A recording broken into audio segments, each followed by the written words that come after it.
Lily stood speechless under the shock of the interrogation. In the words preceding it she had conjectured, at most, an allusion to her supposed influence over George Dorset, nor did the astonishing indelicacy of the reference diminish the likelihood of Rosedale's resorting to it.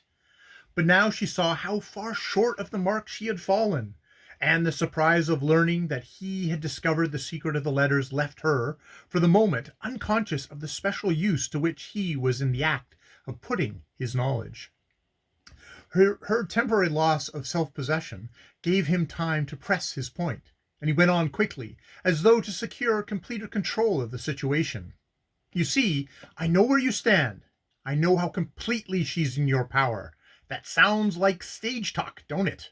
But there's a lot of truth in some of those old gags, and I don't suppose you bought those letters simply because you're collecting autographs. She continued to look at him with a deepening bewilderment. Her only clear impression resolved itself into a sacred sense of his power. A scared sense of his power. You're wondering how I found out about him, he went on, answering her look with a note of conscious pride. Perhaps you've forgotten that I'm the owner of the Benedict, but never mind about that now.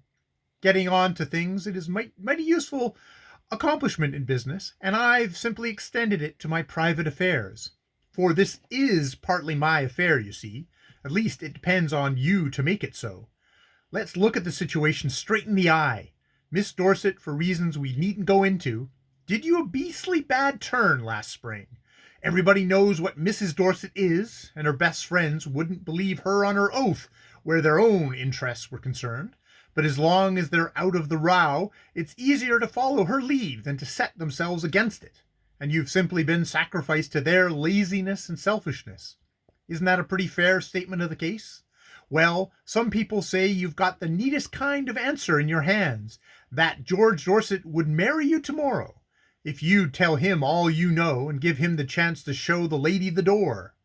I dare say he would, but you don't seem to care for that particular form of getting even, and, taking a purely business view of the question, I think you're right.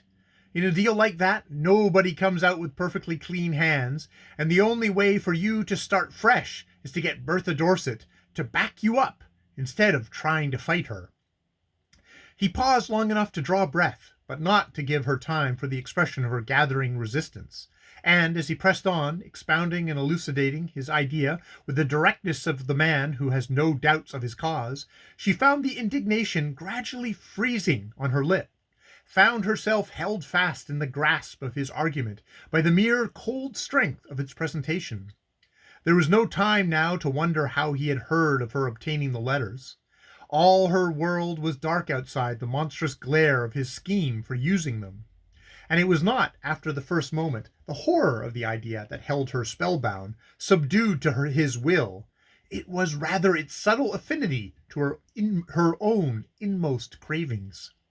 He would marry her tomorrow if she could regain Bertha Dorset's friendship, and to induce the open resumption of that friendship and the tacit retraction of all that had caused his withdrawal, she had only to put to the lady the latent menace contained in the packet so miraculously delivered into her hands. Lily saw in a flash the advantage of this course over that which poor Dorset had pressed upon her. The other plan depended for its success on the infliction of an open injury, while this reduced the transaction to a private understanding, of which no third person need have the remotest hint. Put by Rosedale in terms of businesslike give and take, this understanding took on the harmless air of a mutual accommodation, like a transfer of property or a revision of boundary lines.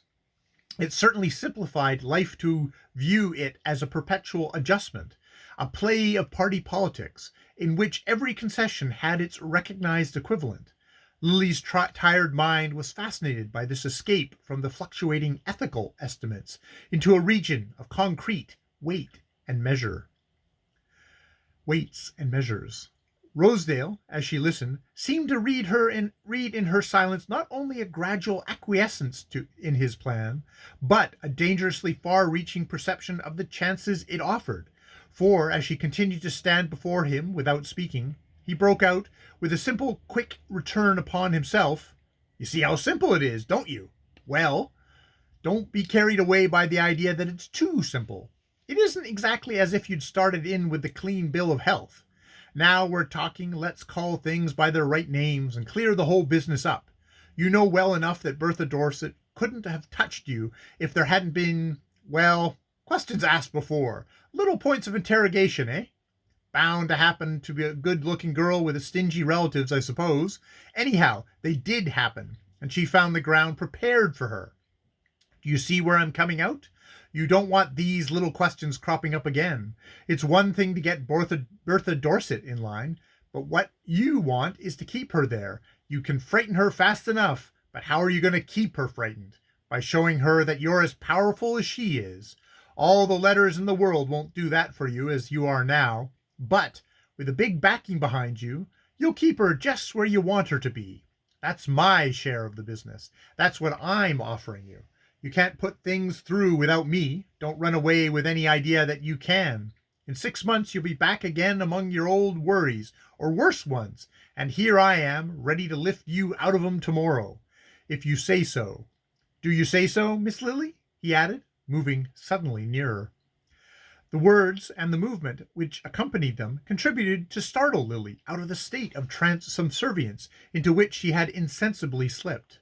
Light comes in devious ways to the groping consciousness, and it came to her now through the disgusting perception that her would-be accomplice assumed, as a matter of course, the likelihood of her distrusting him, and perhaps trying to cheat him of his share of the spoils. This glimpse of his inner mind seemed to present the whole transaction in a new aspect, and she saw that the essential baseness of the act lay in its freedom from risk. She drew back with a quick gesture of rejection, saying in a voice that was a surprise to her own ears, "You are mistaken, quite mistaken, both in the facts and in what you infer from them." Rosedale started a moment, puzzled by her sudden dash in a direction so different from that towards which she had appeared to be letting him guide her. "Now what on earth does that mean? I thought we understood each other," he exclaimed, and to her murmur of, "Ah, we do now," he retorted with a sudden burst of violence, "I suppose it's the letters are to him, then. Well, I'll be damned if I see what thanks you've got from him." End of chapter 7.